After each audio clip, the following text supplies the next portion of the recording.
One option, placing a tracking microchip under a service member's skin.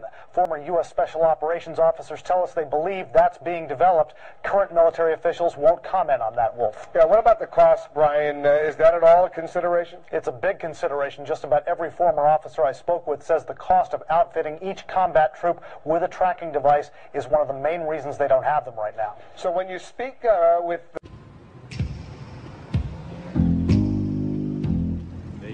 Their tongues to deceive. The venom of snakes is under their lips, and their mouths are full of bitterness and curses, and in their paths, nothing but ruin and misery. With many others. Okay, who will die first? Nice. They have photos, of course, of Britney and Lindsay, but also Michael Jackson, President Bush, Angelina, and Oprah. So if it's tacky, why are you reporting on it? Because Thursdays, that's what we do here. Okay. That's what we do. All right. The Globe I like that moral justification. That's what we do. Right. The Globe asked a doctor to assess certain celebrities' risk factors and make her analysis. For example, she says, it appears Britney is suffering from a major psychological disorder, and that it might actually be bipolar. Could be that. The doc then predicts how much longer they'll live. Sick, I know, but I also know you want to hear what she has to say. The doc says if these people don't get help or straighten up fast, I haven't pre-read any of this. Britney won't make it to the age 30, Lindsay won't see 25, and Michael Jackson has no more than 5 years left. At the other end, Angelina's going to have a long, healthy life, and so will George Bush and Nicole Richie. If you're not already bipolar, I hear yelling in the booth. Are they yelling at me for the way I read that? You did great. Okay. But if you're not... Wait, excuse me. I could hear Lisa yelling Give her a break. She didn't read it earlier. She doesn't know the story. It's okay. Just stop it. She's okay. I could hear you. Yeah. I heard you. The fear of God is not before their eyes. They have taken the hearts and minds of our leaders. They have recruited the rich and the powerful. For example, when Central America was devastated by the hurricanes when I was president, we spent almost $1 billion of the taxpayers' money out of their pockets. And if I could just make one other point about that, because you asked if it was a worldwide effort. Because of the internet and because you can make contributions over the net, a small amount of cash pooled with others can do an enormous amount of good. You had AOL and Apple, for example, using their position on the internet to help collect small contributions. I think AOL put together about $7.5 million in small contributions in a day. And President Bush, it's cash over items, right? If you're going to give... Right now it is. Larry, right now that's true. AOL and Apple, for example, using their position on the internet to help collect small contributions. I think AOL put together about $7.5 million in small contributions in a day. And President Bush, it's cash over items, right? If you're going to give... Right now it is. Larry, right now that's true. And they have blinded us to the truth. Our human spirit is corrupted. Why do we worship greed? Because outside the limit of our sight, feeding off us, perched on top of us from birth. It is much, much more than just a one night and we're done. A lot of those people, by the way, that showed up to watch that film tonight, many of them say that, you know, there are a lot of people who get into conspiracy theories. There are many who say, though, that we should just keep asking questions and finding out really if there are people who still to this day should be held accountable for what happened 6 years ago. Live at Lake Harriet, Rob Wilson, Fox 9 News. President Clinton and I accompanied the president when he went to pay his respects. We all did, signing the books at the various four embassies of the countries that were affected. And all of them made clear that the best thing you can do is to send money at this time as opposed to goods, because there's no delivery problem. Sometimes the goods can be acquired in a neighborhood nearby, or sometimes the goods that might be sent from here might not be exactly what's needed. The medicine might be different.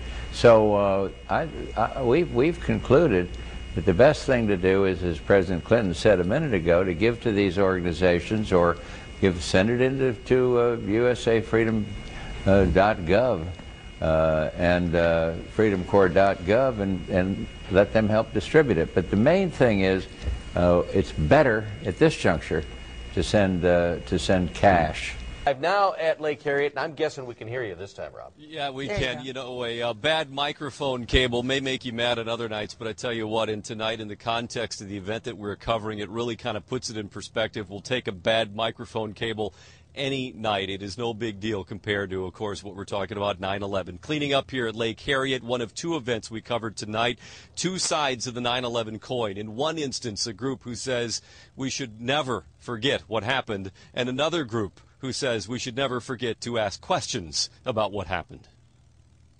At Knight Middle School in Palmdale, when she says a school security guard beat her because she dropped the cake and later arrested her mother. Michael Brownlee joins us live with what the family says is a great piece of evidence against the guard. Michael? Well, that's right. Video that you'll actually see here in just a bit, but was actually taken on a classmate's cell phone. Now, we talk about the mother's arrest, but the mother says that her 16-year-old daughter, the victim in this case, was also arrested here back on September 18th. Now, keep in mind, this is the family story, their account of what they see happened here on campus earlier this month. Unfortunately, we weren't able to reach the school district for comment, but keep in mind, a mother and daughter baffled over how a celebration with cake ended with a scuffle with school security. Jenna knows all about these primaries and things. First twin daughter, or whatever we call Jenna. First of all, Jenna, you have written a book called Anna. You've been doing the press thing. You've been doing interview after interview after interview. Yes. How do you feel? Are there any surprises for you in this whole thing that you're doing? No, I mean, it's been really great. I'm traveling to different high schools throughout the United States and talking with teenagers and students about Anna and the other kids I met in Latin America. And so far, it's been really inspiring. And not unpleasant. I mean, well, we'll change all that. No, we're not going to change that. Don't change it, please. We will not change it. We will not. She obviously hasn't seen the show. People have been nice, and they're not attacking your dad or his policies to you. Yeah, no, I mean, everybody realizes that this is about Anna's story and what I've learned in Latin America. Yeah. Now, what did you learn? Well, I met with my job. I worked for UNICEF, which is an amazing organization that works in over 150 countries. And my job was to meet with teenagers who were living in exclusion, who were living in extreme poverty or living with HIV, and write their stories, listen to their stories and write them for UNICEF. And so, I mean, I obviously learned so much from these kids. I learned from Anna in particular, who has lived an extremely difficult life. I learned to live each day to its fullest. Excuse me, Jenny, there's a word you used earlier in the interview about exclusion. Can you explain what that is?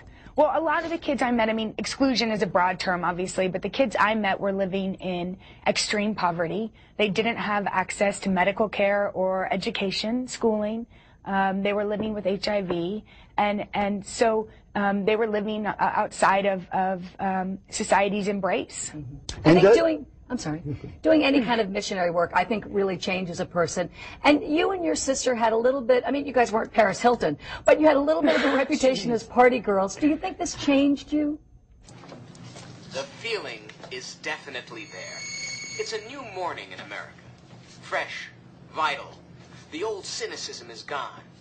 We have faith in our leaders. We're optimistic as to what becomes of it all. It really boils down to our ability to accept. We don't need pessimism. There are no limits.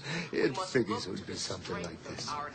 I think doing any kind of missionary work, I think, really changes a person.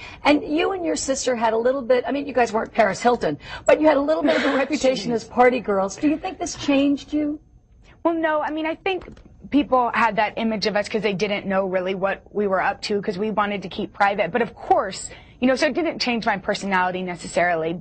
But I taught for 2 years after the University of Texas, after graduating, and then went on to Latin America. And you know, of course, I've grown up. It's been 7 years since people had that image of me. But yeah, I mean, listening to their stories was incredible. And Jenna, when you see this, and I know you've been doing a lot of reporting on this, the pros and cons of having these kinds of tracking devices. What do they say, Brian?